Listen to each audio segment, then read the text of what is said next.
आज हम एक ऐसे भारत में खड़े हैं जहां संविधान सिर्फ किताबों तक सीमित नहीं रहा, बल्कि हर नागरिक के जीवन में साकार हो रहा है।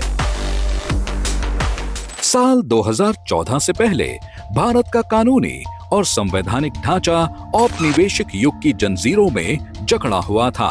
कानून थे लेकिन न्याय दूर था। सरकारें आती जाती रहीं, मगर उनके वादे फाइलों में दबे रह गए। मोदी सरकार ने उस जड़ता को तोड़ा है जिसे दशकों तक अपरिवर्तनीय मान लिया गया था। पिछले 11 वर्षों में भारत की संवैधानिक और कानूनी व्यवस्था में वो परिवर्तन हुए हैं जो आजादी के बाद 70 वर्षों में भी नहीं हो पाए। यह बदलाव किसी तात्कालिक फैसले का नहीं, बल्कि एक स्पष्ट दृष्टि, दृढ़ इच्छा शक्ति और न्याय के प्रति पूर्ण प्रतिबद्ध नेतृत्व का परिणाम है। अनुच्छेद 370 और 35A।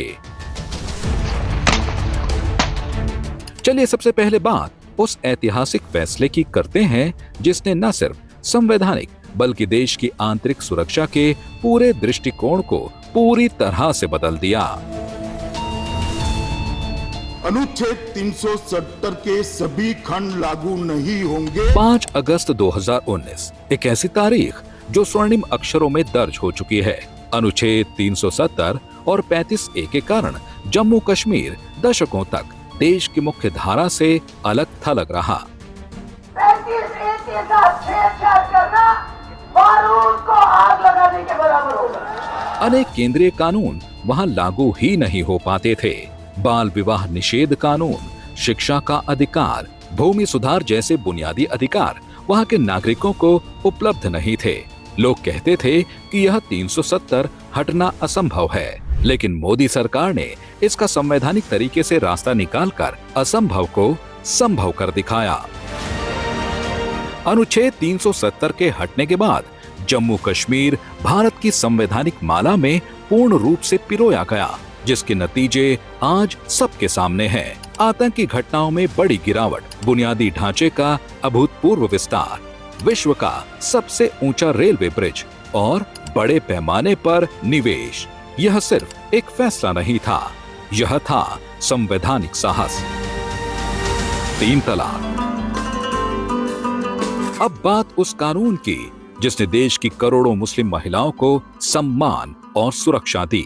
एक ऐसी प्रथा जिसने वर्षों तक महिलाओं के जीवन को असुरक्षा में धकेले रखा।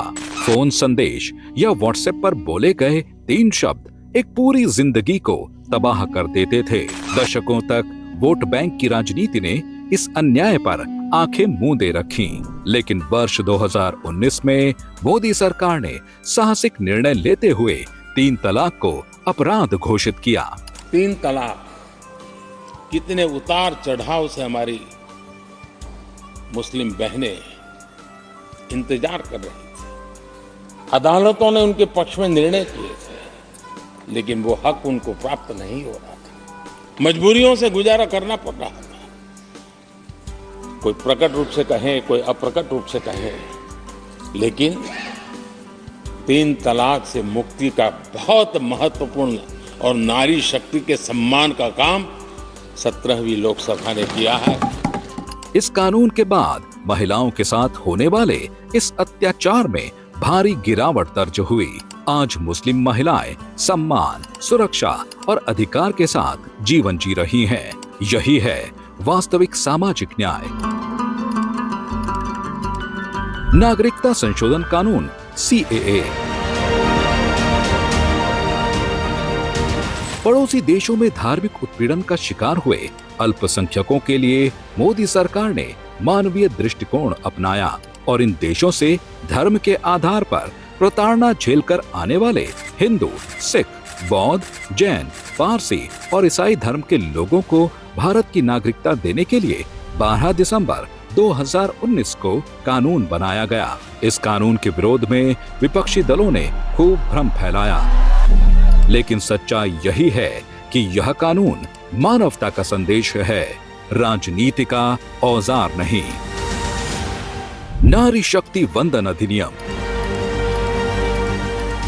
सितंबर 2023 में संसद के नए भवन में पारित होने वाला पहला कानून बना नारी शक्ति वंदन अधिनियम। जो काम विपक्षी सरकारों में दशकों तक टलता रहा, उसे मोदी सरकार ने निर्णायक रूप से पूरा किया। नतीजतन आज वंदन सिर्फ शब्द नहीं, बल्कि अवसर, अधिकार और सम्मान का प्रतीक बन चुका है।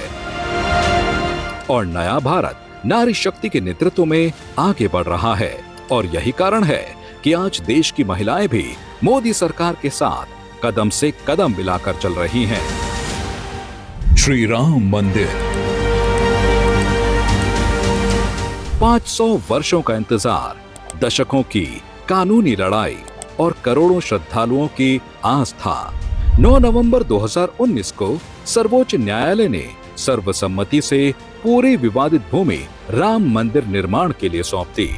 5 फरवरी 2020 को प्रधानमंत्री मोदी जी ने संसद में श्री राम जन्मभूमि तीर्थ क्षेत्र ट्रस्ट की घोषणा की। मेरी सरकार ने फैसला किया है कि अयोध्या कानून के तहत अधिगृहित संपूर्ण भूमि जो लगभग 67.703 एकड़ है और जिसमें भीतरी और बाहरी आंगन भी सम्मिलित है, उसे नवगठित श्री राम जन्मभूमि तीर्थ क्षेत्र को हस्तांतरित किया जाए। इसके बाद 5 अगस्त 2020 को प्रधानमंत्री नरेंद्र मोदी जी ने स्वयं भूमि पूजन कर मंदिर की आधारशिला रखी। मोदी सरकार का संकल्प स्पष्ट था, राम लला की प्रतीक्षा अब और नहीं बढ़ेगी। और फिर वह दिन आया जिसका करोड़ों श्रद्धालुओं को वर्षों से इंतजार था।